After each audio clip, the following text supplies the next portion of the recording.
Hello students, कैसे हो आप सब। आशा करता हूँ मस्त होंगे, ज़बरदस्त होंगे। स्वागत है आपका हमारे यूट्यूब चैनल उन्नत क्लासेज बाई डीएस में। दोस्तों, अपन पढ़ रहे हैं इतिहास में अपन पढ़ रहे हैं बच्चों सिंधु घाटी सभ्यता, और सिंधु घाटी की सभ्यता का प्रमुख नगर आपका जो हड़प्पा था उसके बारे में अपन चर्चा कर रहे थे बच्चों। उसमें काफ़ी टॉपिक्स, काफ़ी बिंदु अपन ने हल कर लिए थे, काफ़ी चीज़ें अपन ने देख लिए थे। कुछ प्रमुख और अन्य भी कुछ अवशेष थे जो आपके हड़प्पा के संबंधित थे, उनके बारे में आज की क्लास में चर्चा करेंगे। पिछले कुछ दिनों से शारीरिक स्वास्थ्य के ठीक नहीं होने की वजह से आपकी जो ये क्लासेस थी वो रेगुलर नहीं हो पाई बच्चों। अब से आपकी जो ये क्लासेज है वो बिल्कुल रेगुलर कंटिन्यू रहेगी। तो दोस्तों, मैं आपका फिर से स्वागत करता हूँ हमारे यूट्यूब चैनल उन्नत क्लासेज बाई डीएस में। ठीक है, अपन बात कर रहे हैं बच्चों, किसकी बात कर रहे हैं बच्चों अपन? मोहनजोदड़ो की। किसकी बात कर रहे हैं बच्चों अपन? मोहनजोदड़ो। कौन सी सभ्यता की बात कर रहे हैं बच्चों अपन? हड़प्पा सभ्यता की। हड़प्पा सभ्यता, ठीक है।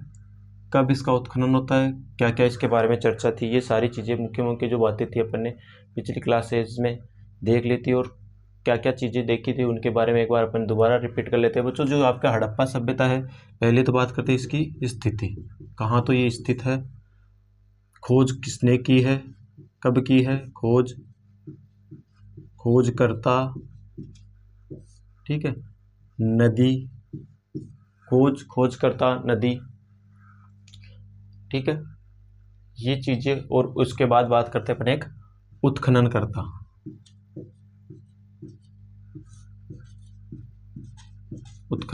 इन चीज़ों के बारे में अपन बात कर रहे हैं। हड़प्पा सभ्यता जो है सिंधु घाटी सभ्यता का बच्चों प्रमुख नगर था, जिसके बारे में अपन चर्चा कर रहे हैं। ठीक है, स्थिति जो बच्चों, इसकी जो स्थिति है, जो सबसे पहले बात करते हैं अपन, सबसे पहले जो बात करते हैं इसकी स्थिति है बच्चों, ये पंजाब में स्थित है।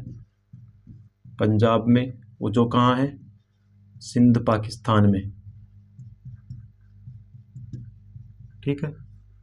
इसके बारे में अपन ने चर्चा करी। इसकी खोज बच्चों, आपकी जो हड़प्पा सभ्यता है इसकी खोज आपके 1921 में की जाती है, और खोज करने वाले आपके कौन थे बच्चों? दयाराम साहनी। खोजकर्ता कौन है बच्चों? आपके दयाराम साहनी है। और इसका जो खोजने का जो मुख्य रूप से अपन एक बात और करते हैं बच्चों, इसमें स्थान, कौन से स्थान पर इसको खोजा गया है। एक चीज और देखेंगे बच्चों इसमें अपन, स्थान यानी कौन सी जगह। भाई यहाँ ये तो पंजाब में तो मिली है, लेकिन कौन सी जगह, पंजाब के कौन से प्रांत में या कौन से स्थल पर मिली है, इसके बारे में अपन चर्चा। तो बच्चों, इससे संबंधित जो आपकी नदी थी वो बच्चों आपके रावी नदी थी। और रावी नदी का कौन सा तट था बच्चों? रावी नदी का आपका ये स्थित जो आपका मिली है, ये आपके रावी नदी के बाएं तट पे मिली है बच्चों। कहाँ मिली है बच्चों? ये बायां तट पर स्थित है, ठीक है। उसके बाद जो इसके उत्खनन करने वाले, उसके उत्खननकर्ता मुख्य रूप से बच्चों दो थे। दो कौन कौन थे बच्चों? दो के बारे में अपन चर्चा करते हैं। सबसे पहले जो इसके जो पहला जो उत्खनन करता था वो आपके 1926 में था। पहला कौन सा था बच्चों? पहला कौन सा था?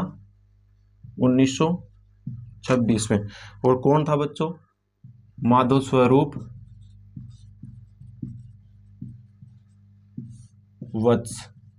इसने कब खोज की बच्चों? इसने 1926 में खोज की, और उसके बाद 1901, और उसके बाद दोबारा इसकी खोज की जाती है 1946 में। बड़े स्तर पर इसकी जो खोज होती है वो कब होती है बच्चों? 1946 में। और खोज करने वाले कौन थे बच्चों? आपके मार्टिमर व्हीलर, ठीक है।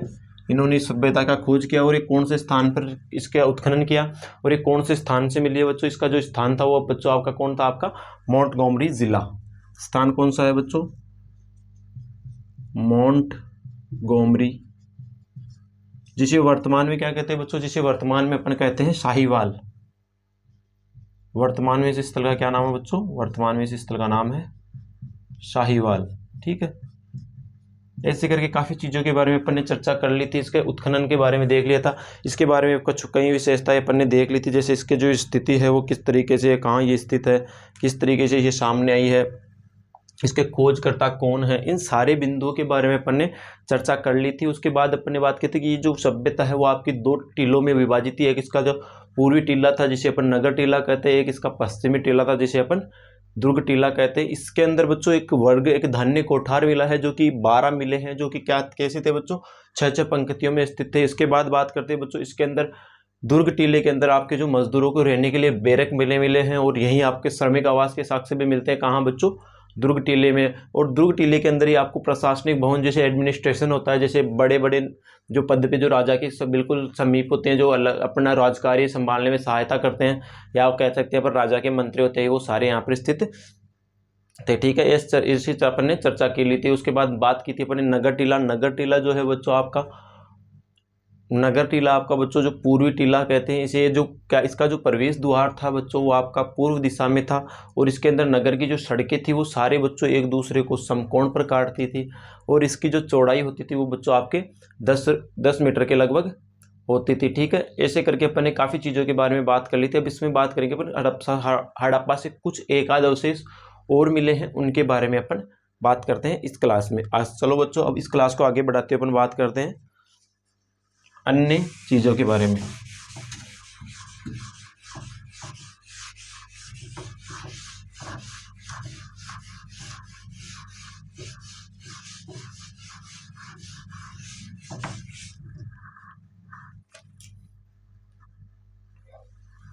हेडिंग लिखो बच्चों,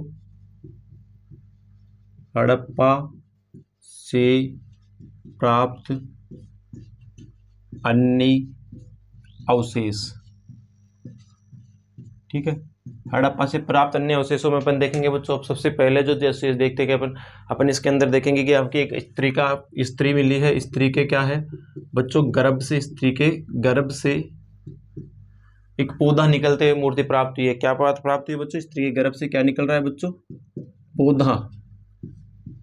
पौधा निकलते हुए क्या प्राप्त हुई है आपके, मर्ण मूर्ति।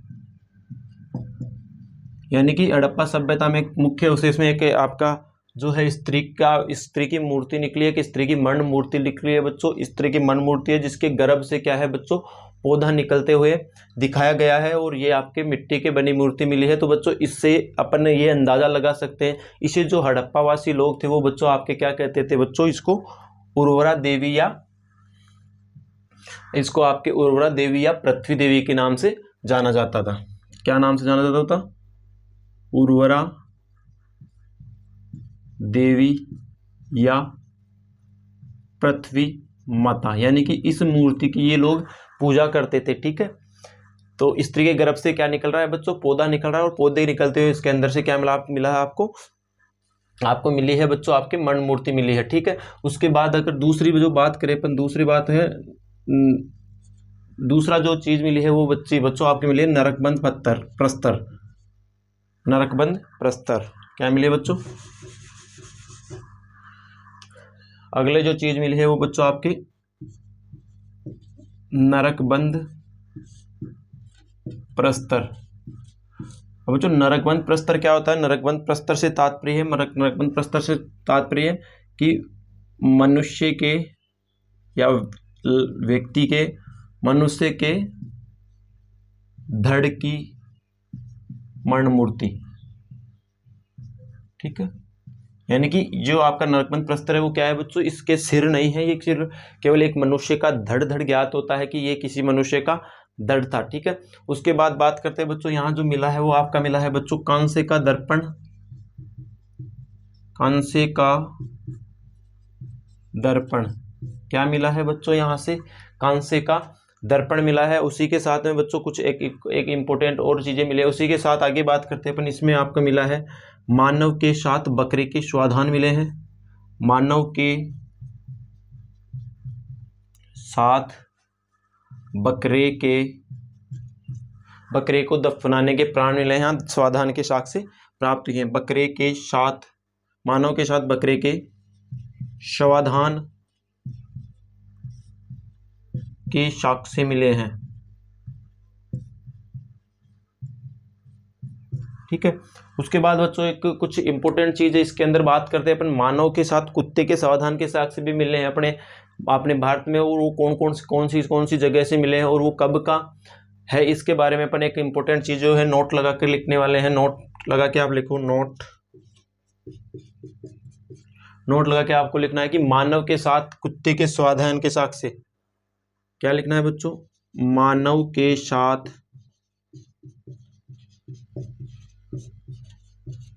कुत्ते के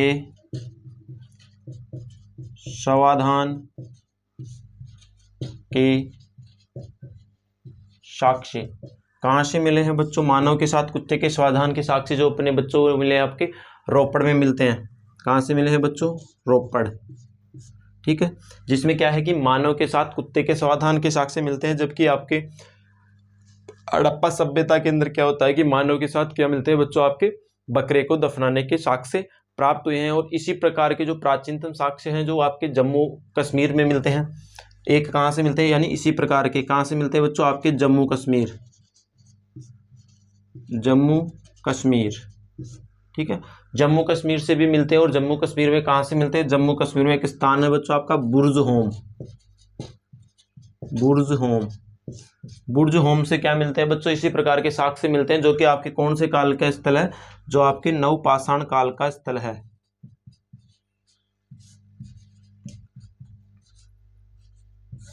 जो आपके कौन से काल का स्थल है बच्चों, आपके नवपाषाण काल के स्थल है। ठीक है, उसके बाद आगे अपन बात करेंगे बच्चों, जो आगे जो बात करने वाले हैं वो अपन करेंगे बच्चों, आपके सर्वाधिक अभिलेख युक्त मोहरें कहाँ से प्राप्त होती है।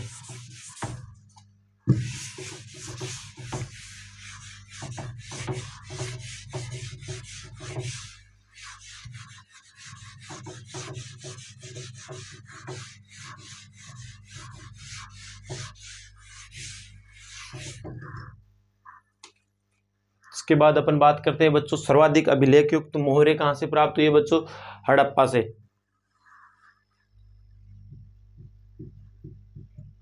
सर्वाधिक अभिलेख युक्त मोहरें कहाँ से प्राप्त हुई बच्चों, सर्वाधिक अभिलेख युक्त मोहरें आपके कहाँ से प्राप्त हुई है बच्चों, हड़प्पा से। सर्वाधिक अभिलेख युक्त मोहरें आपके कहाँ से प्राप्त हुई बच्चों, वो आपके हड़प्पा से प्राप्त हुई है। लेकिन सर्वाधिक जो मोहरें हैं बच्चों आपके, सर्वाधिक अभिलेख युक्त मोहरें तो कहाँ मिलती है बच्चों, हड़प्पा में मिलती है। और सर्वाधिक मोहरें जो है वो बच्चों आपके कहाँ मिलती है, सर्वाधिक मोहरें जो अपने को प्राप्त हुई है बच्चों, वो आपके मोहनजोदड़ो से प्राप्त हुई है। मोहनजोदड़ो, कौन सा दड़ो, जोदड़ो। ठीक है, अब बच्चों मोहरें, तीन प्रकार की मोहरें यहाँ से प्राप्त होती है। तीन प्रकार की मोहरें कौन कौन सी मोहरें यहाँ प्राप्त होती है बच्चों, कैसी मोहरें यहाँ से प्राप्त होती है, मोहरें कौन कौन सी प्राप्त होती है बच्चों, तीन प्रकार की मोहरें प्राप्त होती है। एक होती है आपके वर्गाकार, एक आपकी होती है गोल, एक आपकी होती है वृत्ताकार। ठीक है, यानी कि तीन प्रकार के, आयताकार, वृत्ताकार, वर्गाकार, आयताकार। ठीक है, वर्गाकार, आपके वृत्ताकार, जिसे गोल भी कह सकते हैं, वृत्ताकार, और जो आपका आयताकार। ठीक है, इस प्रकार के बच्चों यहाँ से आपको मोहरें प्राप्त हुई है। और जो सर्वाधिक इन मोहरों में जो सर्वाधिक जो मोहरें प्राप्त हुई है वो बच्चों आपके सेलखड़ी से निर्मित है। सर्वाधिक मोहरें जो प्राप्त है वो निर्मित किससे है बच्चों, ये तीन प्रकार की मोहरें प्राप्त हुई है। और सबसे ज्यादा किससे निर्मित है बच्चों, सेलखड़ी। सेलखड़ी एक प्रकार का बच्चों क्या होता है, पत्थर होता है जिसमें स्टेटाइट मिलाया जाता है, सेलखड़ी से निर्मित, जिसमें क्या मिलाया जाता है बच्चों, स्टेटाइट। ठीक है, ये थी बच्चों आपके हड़प्पा की बात। हड़प्पा के बारे में अपन ने चर्चा कर लिया। अब अपन सिंधु घाटी सभ्यता के अन्य नगर के बारे में चर्चा करेंगे।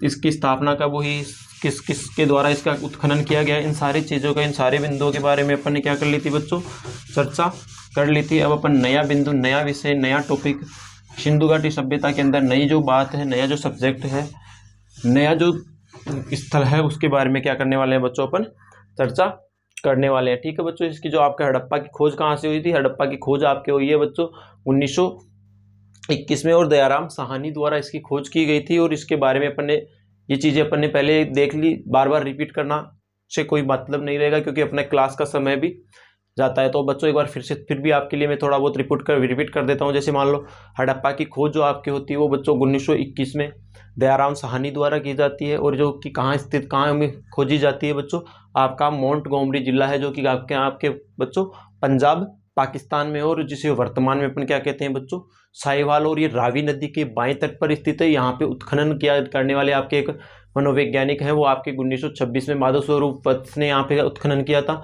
1946 में बड़े स्तर पर उत्खनन बच्चों आपके मार्टिन व्हीलर ने किया था। ये दो हिस्सों में विभाजित था, एक तो पूर्वी टीला जिसे नगर टीला कहते हैं, एक पश्चिमी टीला जिसे दुर्ग टीला कहते हैं। और यहीं से बच्चों अपने को अन्नागार या धान्य कोठार मिले हैं, जो कि कैसी संख्या में थे बच्चों, वो आपके 10-10 की 6-6 की संख्या में थे, और 12 अन्नागार आपको मिलते हैं जहाँ से गेहूं है जो कि साग से मिलते हैं माना जाते हैं। और जब से सबसे ज़्यादा उत्तम किसका जो साग से जो साग से है वो बच्चों आपके बनावली हरियाणा से मिलता है। और बच्चों जो दुर्ग टीला है, दुर्ग टीले में मजदूरों हेतु क्या बने हुए हैं बच्चों, बैरक बने हुए हैं, और यहाँ के श्रमिकों के लिए क्या बने हुए हैं, आवास के साग से भी यहाँ पे देखने को मिलते हैं। उसके बाद बात करते हैं बच्चों दुर्ग टीले में बच्चों जो प्रशासनिक भवन के साग से आपको प्राप्त होते हैं, जिसमें यह पता लगाया जा सकता है कि प्रशासनिक वर्ग में जो प्रशासनिक जो वर्ग होता था वह आपके कहाँ निवास करता था, दुर्ग टीले में निवास करता था। जैसे जहाँ आप देखते हो कि पूरी संपूर्ण सिंधु सभ्यता जो पूरी जो सभ्यता है वो आपके जितने भी स्थल खोजे गए हैं सिंधु घाटी सभ्यता के बच्चों, वो दो तरीके से खोजे गए हैं। एक तो जो नगर है वो दो भागों में, पूर्वी टीला या पश्चिमी टीला, ऐसा करके दो प्रकार से खोजा गया। लेकिन हड़प्पा सभ्यता का या सिंधु सभ्यता का एकमात्र ऐसा स्थान है जो जिसको 3 भागों में विभाजित किया गया है। ठीक है, वो आपका कौन सा है बच्चों, धोलावीरा, जो अपन आगे पढ़ने वाले हैं। और सबसे बड़ा जो आपका लोथल के अंदर सबसे बड़ी जो सार्वजनिक जो इमारत थी वो आपका गोदीवाड़ा था। और वहीं जो आपके हड़प्पा के अंदर जो दूसरी सबसे बड़ी इमारत है जो कौन सी थी बच्चों, अन्नागार। और तीसरी जो सार्वजनिक जो इमारत थी वो बच्चों आपका मोहनजोदड़ो का स्नानागार था। ऐसे करके अपन ने इंपॉर्टेंट चीज़ें के बारे में अध्ययन कर लिया। आज अपन बात करेंगे अब अभी इस सेशन में जो अपन बात करने वाले हैं वो बात करेंगे बच्चों मोहनजोदड़ो के बारे में। ठीक है, हड़प्पा अपना हो गया बच्चों, अब बात करेंगे अपन मोहनजोदड़ो के बारे में। मोहनजोदड़ो, ठीक है, मोहनजोदड़ो के बारे में बात करेंगे। क्या बात करेंगे बच्चों, खोजकर्ता, नदी, खोजकर्ता नदी, ठीक है, और स्थान, कौन से स्थान पर इसको खोजा गया था। ठीक है, इन 4 बिंदुओं के बारे में सीधे जैसे बात करते हैं पिछले क्लासों में फिर से करेंगे। जो बच्चों इसकी जो खोज होती है वो आपकी 1922 में होती है। करने वाले RD बनर्जी, राखलदास बनर्जी। ठीक है, यहाँ पे ये जो कौन सी नदी के किनारे है स्थित है बच्चों, ये आपके सिंधु नदी के दाएं तट पर स्थित है। सिंधु नदी के कौन से तट पर, दायां तट, सिंधु नदी के दाएं तट पर स्थित है। और स्थान जो कहाँ है, इसका जो स्थान वो आपका है लरकाना, पाकिस्तान, लरकाना, पाकिस्तान। ये तो बेसिक बात हो गई इसकी। अब उसकी कुछ विशेषता है, कुछ चीजें हैं जो अपन इसके बारे में आगे अध्ययन करने वाले हैं। ठीक है, आगे अब जो बात करेंगे वो अपन करेंगे बच्चों प्रमुख अवशेष।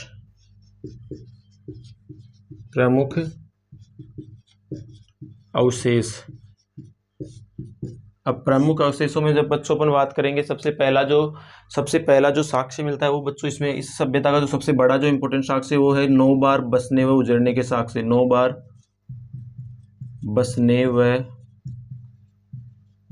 उजड़ने के साक्ष्य, यानी कि जो आपका जो मोहनजोदड़ो जो नगर है वो बच्चों आपका 9 बार बसाया गया है, और 9 बार इसे ये उजड़कर बसा है या बसकर उजड़ने वाला शहर के साक्ष्य यहाँ से मिलते हैं। उसके बाद बात करते हैं यहाँ का जो सबसे बड़ा जो स्थल है,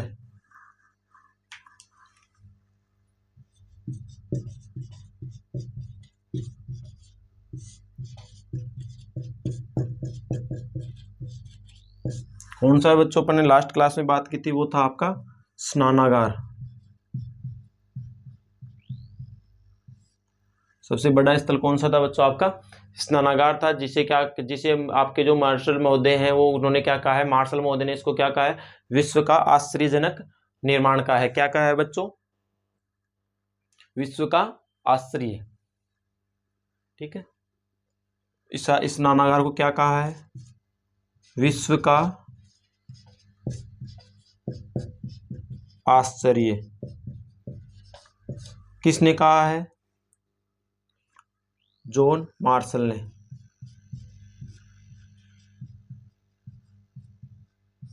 जॉन मार्शल ने इसे विश्व का क्या कहा है बच्चों, आपका क्या कहा है, जॉन मार्शल ने विश्व का आश्चर्य कहा है। इन्होंने ही इसे क्या कहा है, विराट वस्तु की संज्ञा दी है। किसने, जॉन मार्शल ने ही विराट वस्तु, ठीक है, विराट वस्तु की संज्ञा दी है। और इसे अपन बच्चों की इसे इन्होंने क्या कहा है बच्चों, ग्रेट बात, ठीक है। ऐसे करके इन्होंने इसके बारे में आपके बारे में बताया है। अब इससे जब ये इतना बड़ा था, ये जब इतना बड़ा था तो इसके बारे में ये मान्यता है या ये बताया गया है पुरातत्वविदों ने कि जब ये इतना बड़ा था, ये इतना विशाल था, तो ये शायद किसके काम लिया जाता था बच्चों, किस काम आता था, सार्वजनिक आयोजन।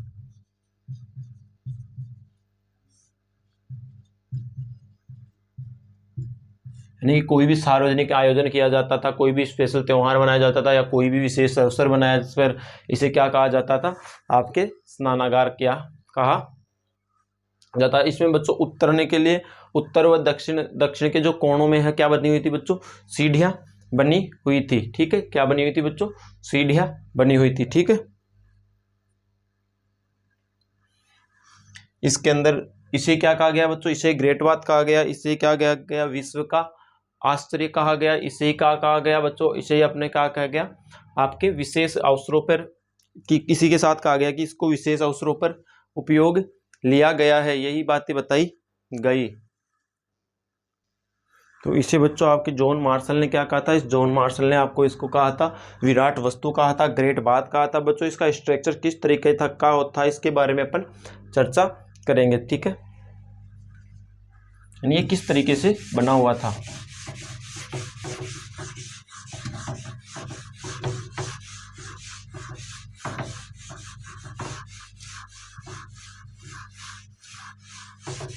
किसकी बात करें बच्चों, विशाल स्नानागार की,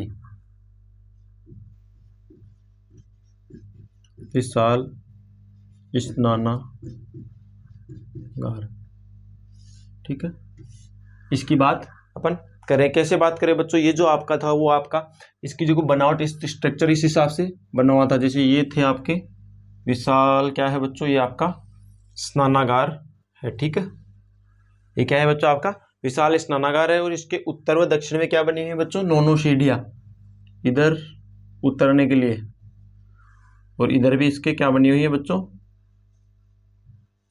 सीढ़ियां। ऐसे दोनों तरफ इसके क्या बनी हुई है बच्चों, उतरने के लिए सीढ़ियां बनी हुई है। और इसके पूर्व में एक बरामदा बना हुआ है, पूर्व में एक बरामदा है, एक बरामदा है इसके पश्चिम में, ठीक है। और यहाँ जो ऊपर उसके जो उत्तर की साइड है, उत्तर दिशा में बच्चों यहाँ पे 8 बाथरूम बने हुए हैं, 8 क्या बने हुए हैं बच्चों, स्नानागार बने हुए हैं, छोटे छोटे 8 स्नानागार बने हुए हैं। कितने स्नानागार, 1 2 3 4 5 6 7 8, जिसको सामान्यतः महिलाओं के स्नान के लिए इसका उपयोग लिया जाता था। ये कितनी सीढ़ियां है बच्चों, इसमें 9 सीढ़ियां बनी हुई है, ठीक है। यहाँ भी 9 क्या बनी हुई है बच्चों, सीढ़ियां बनी हुई है, 9 सीढ़ियां बनी हुई है। उसके बाद बात करते हैं बच्चों, इसके अंदर एक यहाँ एक इस जो इसके दक्षिण पूर्व में यहाँ पे एक क्या बना हुआ बच्चों, एक कुआं, एक कमरा है, उसके अंदर एक कुआं बना हुआ है, जिस कुएं से क्या निकाला जाता था बच्चों, उस कुएं में क्या निकाला जाता था, पानी की सप्लाई इसके अंदर की जाती थी, ठीक है। उसके बाद एक इधर तो बना हुआ था, वो आपका क्या बना हुआ था, जल निकासी के लिए। यानी जब जल इसमें गंदा हो जाता था तो जल को खाली करने के लिए इस बात से, यानी इस विशाल स्नानागार से यहाँ पे जल को किस तरीके से खाली किया जाता है, इसके बारे में जानकारी मिलती है, ठीक है। इसे क्या कहा कि जॉन मार्शल ने आपकी ग्रेट बात कहा, इसे आपका विश्व का आश्चर्य कहा, इसे ही आपका क्या कहा गया बच्चों, आश्चर्यजनक निर्माण कहा गया, ठीक है।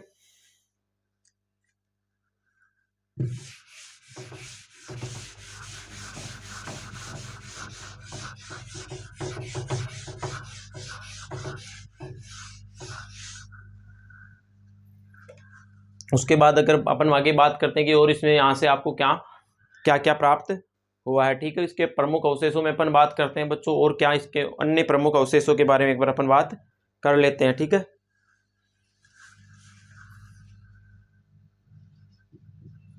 प्रमुख अवशेष, ये अन्य प्रमुख अवशेष कौन कौन से थे उनके बारे में अपन बात करते हैं, ठीक है। क्या क्या जो अन्य प्रमुख अवशेष कौन कौन से थे इसके अंदर, उसके बारे में अपन चर्चा कर लेते हैं बच्चों। देखो देखते हैं इनमें अन्य प्रमुख अवशेष कौन कौन से हैं बच्चों। इसके अंदर आपके एक आपको मिलता है बच्चों, इसके अंदर बच्चों आपको मिलती है कांस्य की नृत्य रथ मूर्ति, कांस्य की नृत्य रथ मूर्ति, ठीक है। यानी कि यहाँ पे इससे क्या मिलता है बच्चों, कांस्य की मूर्ति मिलती है, मंगोलियन पुजारी का सिर मिलता है, यानी एक पुजारी का सिर मिलता है या पुरोहित का सिर मिलता है, पुजारी का सिर,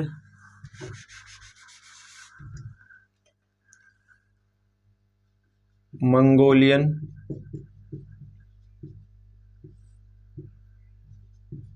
पुजारी का सिर। इसे ही बच्चों अपन क्या कह सकते हैं, यही आपका सिंधु घाटी का क्या था बच्चों, धार्मिक नगर, ठीक है। यही आपका धार्मिक नगर था। यहीं बच्चों आपको क्या मिलते हैं, महाविद्यालय के साक्ष्य भी मिलते हैं, यानी कि यहाँ एक यूनिवर्सिटी भी थी,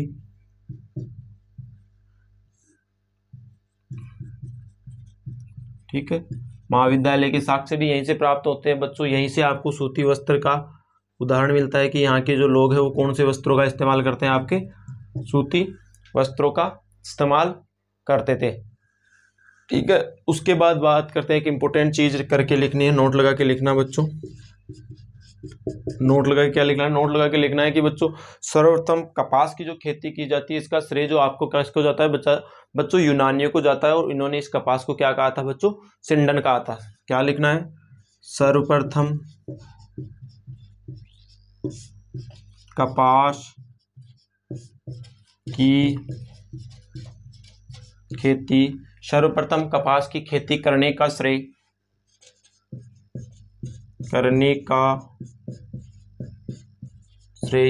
सर्वप्रथम कपास की खेती करने का श्रेय यूनानियों को जाता है, यूनानियों को जाता है, जिन्होंने इसे क्या कहा है बच्चों, सिंडन कहा है। यानी कि सर्वप्रथम जो इसकी खेती, कपास की खेती करने का श्रेय किसको जाता है बच्चों, आपके यूनानियों को जाता है, ठीक है। उसके बाद बात करते हैं यहाँ से बच्चों, आपको एक मिली है बच्चों हाथी का कपाल खंड मिला है। क्या मिला है बच्चों, हाथी का सिर, हाथी का कपाल खंड, ठीक है। घोड़े के खुर, घोड़े के खुर भी बच्चों अपने को यहीं से प्राप्त हुए हैं, ठीक है। और इसे पूरी सिंधु सभ्यता में जो बच्चों घोड़ा का जो साक्ष्य है वो आपके मोहनजोदड़ो और सुरकोटरा से प्राप्त है, लेकिन यहाँ की खुदाई के अंतिम चरण में मिले, इसलिए इसे सिंधु सभ्यता के लोग मतलब घोड़े से परिचित नहीं, यानी ये सभ्यता जब नष्ट होने वाली थी तब के समय के यहाँ पे क्या मिलते हैं बच्चों, आपके घोड़े के साक्ष्य मिलते हैं, ठीक है। आगे अपन बात करेंगे और क्या प्राप्त हुआ है यहाँ से।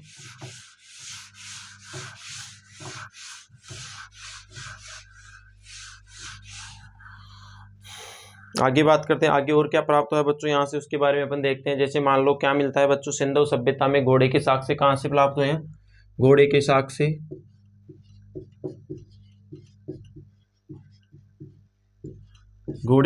कहाँ से प्राप्त है बच्चों, आपके घोड़े के जो साक्ष्य हैं वो आपके कहाँ से मिले हैं बच्चों, घोड़े के साक्ष्य जो आपके मिले हैं वो आपके मोहनजोदड़ो व सुरकोटड़ा से मिले हैं, मोहनजोदड़ो व सुरकोटड़ा से। लेकिन ये कौन से चरण में मिले हैं बच्चों, ये आपके कहाँ से प्राप्त है, ये क्या कौन से चरण में, खुदाई के अंतिम चरण में, किसके, खुदाई के अंतिम चरण में, ठीक है। खुदाई के अंतिम चरण में मिले हैं, इसलिए हम अंदाजा लगा सकते हैं कि मोहनजोदड़ो के लोग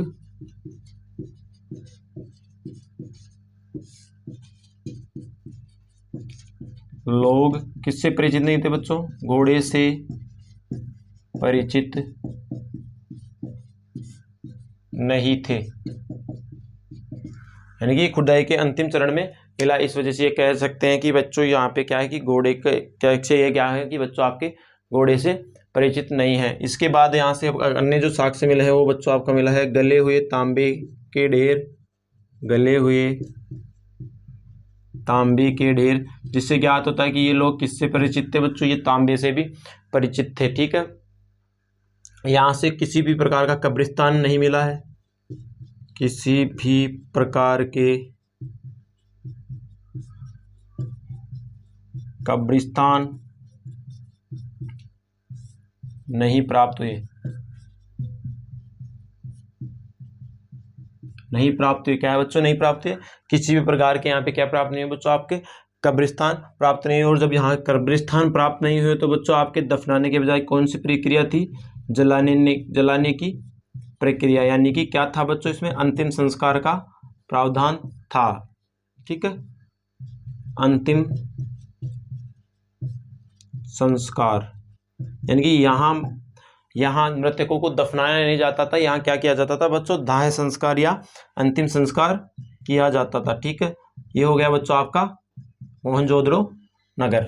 ठीक है, तो बात की आज की क्लास में अपन ने जो बात की वो अपन ने पहले हड़प्पा के बारे में बात किया, फिर बच्चों अपन ने बात की मोहनजोदड़ो में, और मोहनजोदड़ो के बारे में अपन चर्चा करते हुए पाए ये आपके हड़प्पा की दूसरी राजधानी है। और इसकी खोज बच्चों कब की गई? इसकी खोज आपकी 1922 में राखलदास बनर्जी द्वारा की गई। और कहाँ स्थित, कहाँ खोज की गई इसकी? लरकाना पाकिस्तान में खोज की गई। और ये सिंधु नदी के दाएं तट पर स्थित था। और यहाँ पर 9 बार बरसकर उजड़ने के साक्ष्य मिलते हैं। और यहाँ सबसे बड़ा विशाल स्नानागार मिलता है जिसे जॉन मार्शल क्या कहते हैं बच्चों? जिसे जॉन मार्शल कहते हैं विश्व का आश्चर्यजनक निर्माण कहते हैं, इसे ही विराट वस्तु कहते हैं, इसे ही बच्चों ग्रेट बाथ कहा जाता है। यहाँ पर विभिन्न धार्मिक व सार्वजनिक अवसरों पर प्रयोग में लिया जाता था। इस स्नानागार में उतरने के लिए उत्तर व दक्षिण कोनों में क्या बनाई हुई थी? सीढ़ियां बनाई हुई थी। और सीढ़ियों की संख्या 9 थी, तो टोटल संख्या कितनी हो गई बच्चों? सीढ़ियां 18 सीढ़ियां हो गई। उसके बाद बात की अपन ने कि मूर्ति, कांस्य की एक नृत्यरत मूर्ति की, नृत्यरत नारी की मूर्ति, यानी एक महिला है जो नृत्य की पोजीशन में है, वो जो कांस्य की बनी है। और मंगोलियन जो पुजारी है उसका सिर यहाँ से प्राप्त हुआ है। यहाँ से बच्चों महाविद्यालय भवन के साक्ष्य मिले हैं, सूती वस्त्र के साक्ष्य मिले हैं। फिर बात की भाई सर्वप्रथम जो सूती वस्त्र, जो कपास की जो खेती की जाती है वो बच्चों आपकी यूनानियों द्वारा की गई थी, जिसे इन्होंने क्या कहा? आपका सिंडन कहा। जहाँ से आपको हाथी का कपाल खंड मिला है, घोड़े के खुर मिले हैं और गले हुए तांबे के ढेर मिले हैं। और मोहनजोदड़ो से किसी भी प्रकार का कोई कब्रिस्तान नहीं मिला, इसलिए अपन कह सकते हैं कि यहाँ पर दफनाने के बजाय जलाने की प्रक्रिया थी। आशा करता हूँ दोस्तों आज की क्लास आपको बहुत अच्छी लगी होगी, ज़बरदस्त लगी होगी, मस्त लगी हो तो आपको हमारे चैनल को ज़्यादा से ज़्यादा लाइक शेयर और सब्सक्राइब करें। कल फिर नए बिंदु नए टॉपिक के साथ मिलते हैं आपसे, तब तक के लिए धन्यवाद।